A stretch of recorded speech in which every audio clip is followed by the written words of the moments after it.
Իմացեք ինչ եք ուտում, ասում են Եղվարդցի դպրոցականներն ու առաջարկում առողջ սննդի իրենց ստեղծած ծրագիրը։ Խելացին պահում են կերակրի վրա, տեղում հուշում է ափսեի բաղադրությունը, որքան է օգտակար։ Անալիզ է արել ծրագիրը, 92.4% հավանականությամբ վաֆլի է, կալորիաները 300, պրոտեինը 6 գրամ,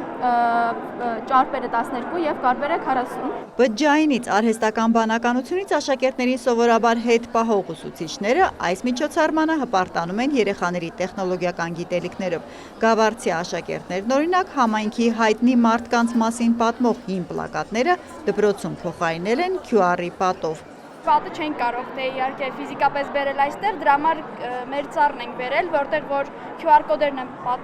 կախված Գավառի անվանի դեմքերի մասին։ Մենք ընտրեցինք QR կոդեր, քանի որ հասանելի է բոլորին եւ պարզապես կանավորման միջոցով կարողանում են տեղեկանալ։ QR-ով ինֆորմացիա վեդիի դպրոցականներն էլ պարզվում է հարազատ համայնքի ճանապարհներին են տեղադրել, տեսարժան վայրերն ու հետաքրքիր փաստերը մարդկանց համար հավաքել համակարգչում։ Ստեղծել ենք էկո ինտերակտիվ քարտեզ, որը հնարավորություն կտա զբոսաշրջիկներին հեշտ կողմնորոշվել մեր համայնքում, ոնց տեղաշարժվել, ինչպես նաև ունենք տեղեկություն տվյալ վայրի մասին եւ տեսանյութ։ Ոգևորիչ է, երբ երեխաները տեխնոլոգիաներն օգտագործում են ոչ թե խաղերի, ժամանցի, այլ սովորելու, ստեղծագործելու համար։ Տաղավարների առաջարկներին հետաքրքրությամբ ծանոթացավ նաև կրթության փոխնախարարը։ Հպարտացավ Հայաստանի դպրոցները տեխնոլոգիական կրթության տեսակետից բավական առաջ են տարածաշրջանի երկրներից։ Այդուհանդերձ կարևոր է գտնել ճիշտ սահմանը։ Որովհետև այն մի կողմից ապահովում է ժամանակակից զարգացումներ, ապահովում է նորարարություն,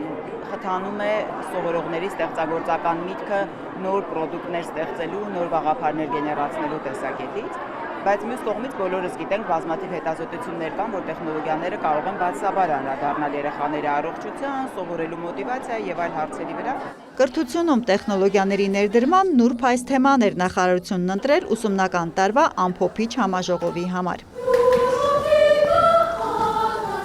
Մարզերից ու Երևանից հյուրընկալած մոտ 700 ուսուցիչներին տանտիրոջ իրավունքով նախ ԵՊՀ ռեկտորը ողջունեց։ Վաղուց արդեն տեխնոլոգիական սերունդ է բուհ ու դպրոց մտնում, ասաց մի վախեցեք դասերին նորարարություն կիրառելուց, մանկավարժի գործն ու տեղը AI-ը չի գրավելու։ Բայց ճիշտ կիրառված տեխնոլոգիան կարող է ընդլայնել ուսուցչի հնարավորությունները, հարստացնել դասավանդման մեթոդները եւ ուսուցումը դարձնել ավելի հասանելի, հետաքրքիր եւ արդյունավետ։ Տեխնոլոգիաները երեխային որ տարիքում են ծուլացնում, բթացնում եւ երբ է նույն անցանկալի բջջայինը կամ պլանշետն օգնում աշակերտին հետազոտություն անել։ Հայաստանի համար կարևոր է նաեւ միջազգային փորձագետների կարծիքը։ Ժամանակակից կրթություն առանց տեխնոլոգիաների արդեն անհնար է, փաստում են եւ ՅՈՒՆԵՍԵՖ-ի եւ Եվրամիության ներկայացուցիչները, հարցը դրա չափն է։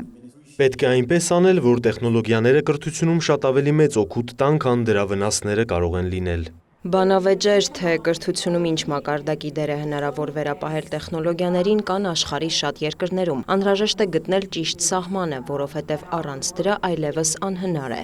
Այս թեմայի շուրջ փոխնախարար Սվաջյանն ինտրիգ մտցրեց, առաջիկա օրերին ասաց՝ սպասեք հայտարարության։ Էրմինե Բաղդասարյան, Սեյրան Անտոնյան լուրեր։